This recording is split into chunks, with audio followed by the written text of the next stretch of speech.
How's it going, ScrubGamers? Welcome back to another video here at ScrubGames, and today we're back with another episode of my Alternative Formats to Try series, where we go over different formats you could try, either at your locals, with a group of friends, just to try out something different to the normal format, because there are some times when the normal format gets a bit boring to some people, or a bit rage-inducing and not enjoyable to play, and rather than just stop playing, you can try out different formats to have a go, like I do with cube drafting and stuff when I get a bit bored or just annoyed with the format, waiting for the next format to come about.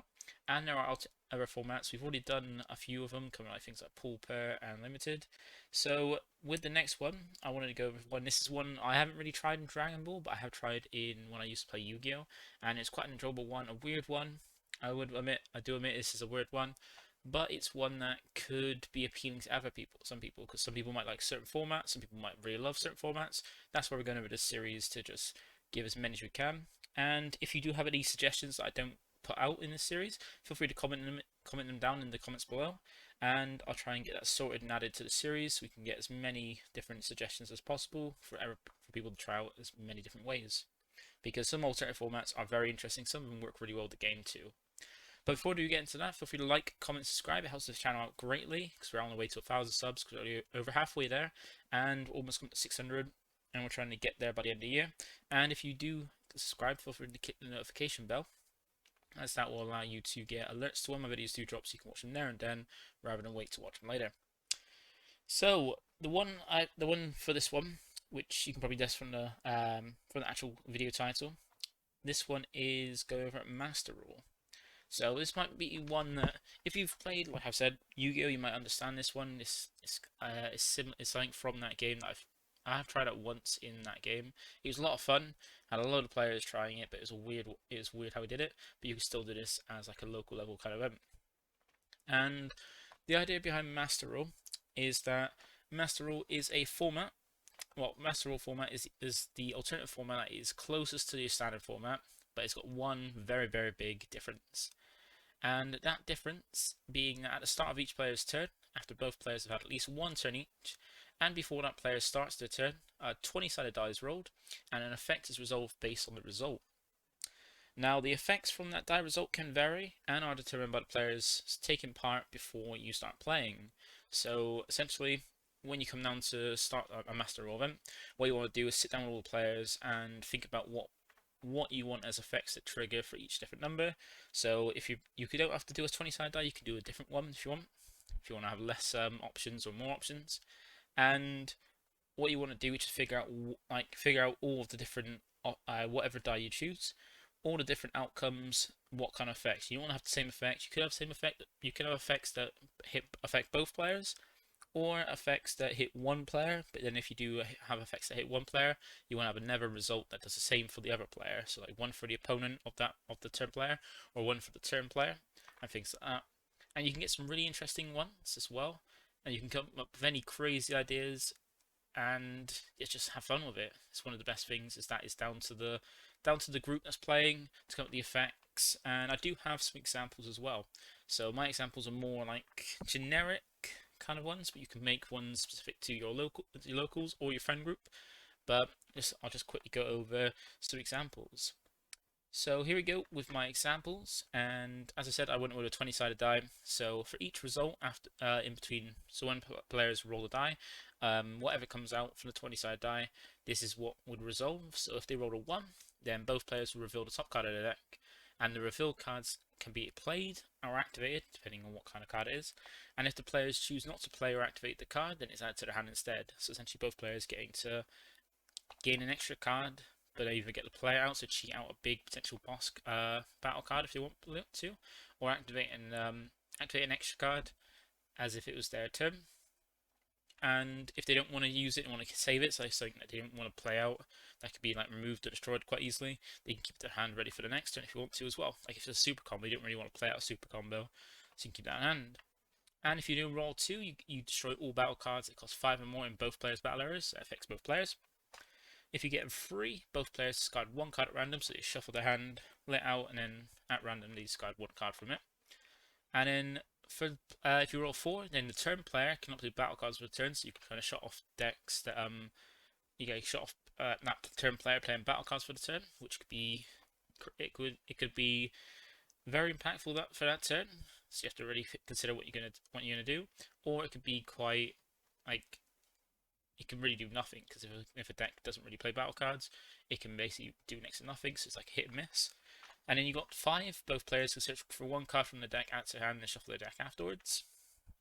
So if you were to grab secret rares, stuff like just any card from the deck to help, and both players get to it as well. So the turn player can grab something they want, trying to like push in a big turn, like grab the secret rare to try and push for game, and then the opposing player can you find any card that feel will be very good defensively for them, things like that, or a card for the next turn. Depends how early in the game or how late in the game it is. Then you got 6. The turn player warps their entire drop. So if you got a deck that's requiring a drop, they can lose that entire thing. And then you got 7. The turn player takes 1 damage, which can end games or even help them go down to a certain life total to trigger that they couldn't have done before. Then you got 8. The turn player discards their entire hand.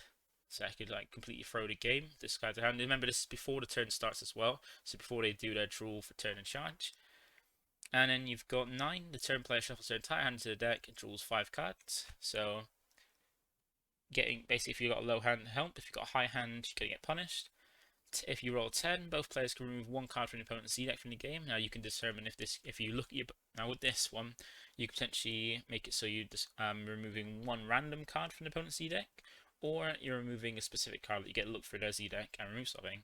It comes down to how you want to run it for your play group. And if you're on 11, then the turn player cannot play extra cards for the turn, so that could help. That's another one like battle cards where it can hit some decks quite hard. Some decks can get like just shrug it off. Then you've got 12 all unisons currently in play are placed in the drop, so like just removing unisons, even though there's unison hate now, there's a rule for unison hate as well. And then you've got the 13, the opposing player discards their entire hand, so your opponent can discard their entire hand, which could be very, very good or very, very bad. Most of the time it's going to be very, very good if you hit that one. This is why these are ones more in the higher roll section, the higher up. And you got the opposing 14, the opposing player shuffles their entire hand into the deck, draws 5 cards. Again, the same with the turn player one, where it could either be very good if they got quite a low hand, or very bad if they got a huge hand. 15 is to destroy all battle cards that cost 4 or less in both players' battle areas, so the opposite way to the 2 result, where you hit things that are 4 or less instead of 5 or higher. Then you've got 16. The opposing player takes 1 damage. So once again, as you can either have, if you have one that affects just one player, you should have another one in another result that affects the opposing player as well. And then you've got 17. The opposing player warps their entire drop, so your opponent can lose their entire drop as well. Which the drop ones might not seem great, but in some decks it can be very, very.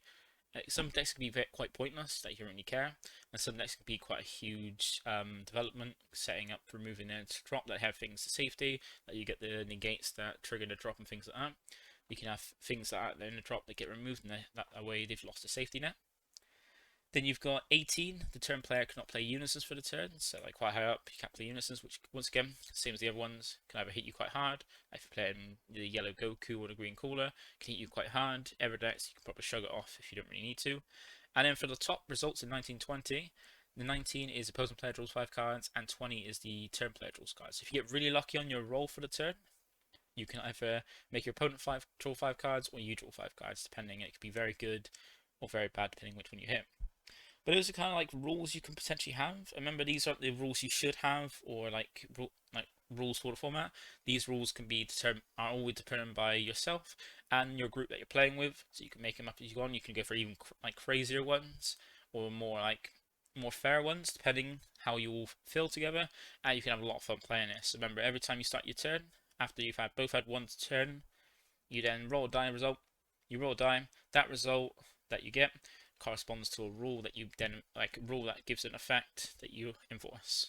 So like if I got to my turn and we've both had one turn, and say I roll a 19, my opponent then gets to draw 5 cards, and you continue the turn as you normally would, and that's it. Or if you have you rolled the, I'm trying to think of what result now. You rolled a, so I was playing green Cooler and I rolled 18. I can no longer play Unisons for the turns, and after so then for the turn carry on as normal, but with the fact that I cannot play Unisons for that turn, kind of thing. But that is it. Hopefully that seems interesting. If you want to give it a try, let me know how you feel about this format, and if you have any suggestions for other formats, let me know. And if you do want to try it out, have fun and enjoy it. That's it for me today for this one. Thank you for watching. Thank you for listening. Feel free to like, comment, subscribe, and I'll catch you in the next one. Bye for now.